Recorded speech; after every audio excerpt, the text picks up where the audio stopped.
بل بنده تپوس کوي چې د رشتې دپاره څه وظیفه راته وښیه. د سحر مانځه نه وروستو نور خطو نه مخکې سورت رحمان 3 ځله بنده ووایي او دعا وکړي، دې نه پس چې کومه رشته غواړي انشاءالله کار به وشي. یا د قرآن شریف آیات رب لما انزلت الی من خیر فقیر هر مانځه سره 3 ځله دا آیات به ووایي او دعا به وکړي انشاءالله ښه رشته به ورته میلو شي. رب لما انزلت الی من خیر فقیر هر مانځه نه پس چې دعا کوي 3 ځله دې ووایي.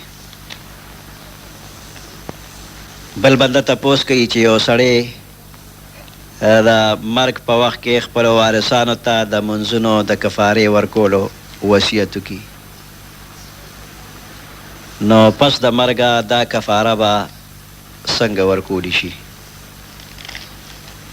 د مړي مال د ګور کفن او د قرض خلاصولو نه پس د مړي ګور کفن خرچه به وکړي شي.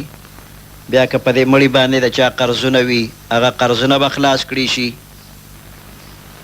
د هغې نه پس مال به 3 ځایه کړي شي، نو د دغې 3مې حصې مال نه به د مونځ یا د روژې فدیه ورکړي شي. مړي وصیت کړی دی چې زما د مال نه زما د منځونو زما د روژو فدیه ورکړي، نو د مړي وارثان به د هر یو منځ یا د هرې روژې په بدل باندې په باندې 2 کیلو غنم یا د غنمو اوړه یا د هغې قیمت ورکوي.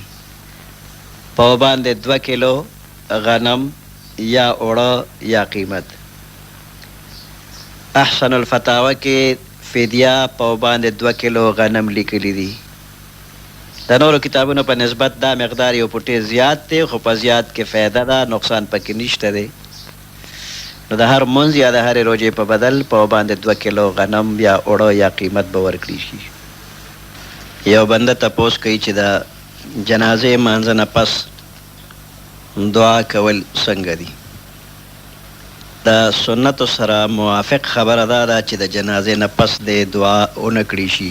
جنازې مانځه نه پس جوخته دعا دې ونه کړي شي او فق بالسنت دعا نه کول دي.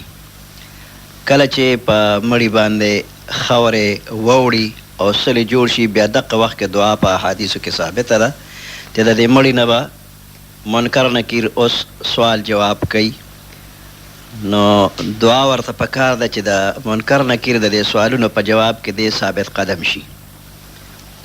بل بنده سوال کوي چې د واده په موقع باندې د جینۍ کور د الک د کور نه روجې غواړي یا پیسې غواړي، نو دا اغشتل جایز دی او که نه؟ د جینۍ کور چې څومره میلمانه وي نو هغوی د خپل میلمانه په خپله باندې وپالي، چې څومره یې وس کېږي نو د وس مطابق میلمانه دې را وغواړي او د هغوی میلمستیا دې وکړي. د دې میلمستیا دپاره د الک د کور نه روجې غوړي یا پیسې غوښتل جایز نه دي. الک کور به د خپل میلمانو انتظام په خپله وکړي، جینۍ کور به د خپلو میلمنو انتظام په خپله وکړي، یو بل نه دی غواړي ده. بل بنده سوال کوي چې د مهر مقدار کم از کم څومره دی؟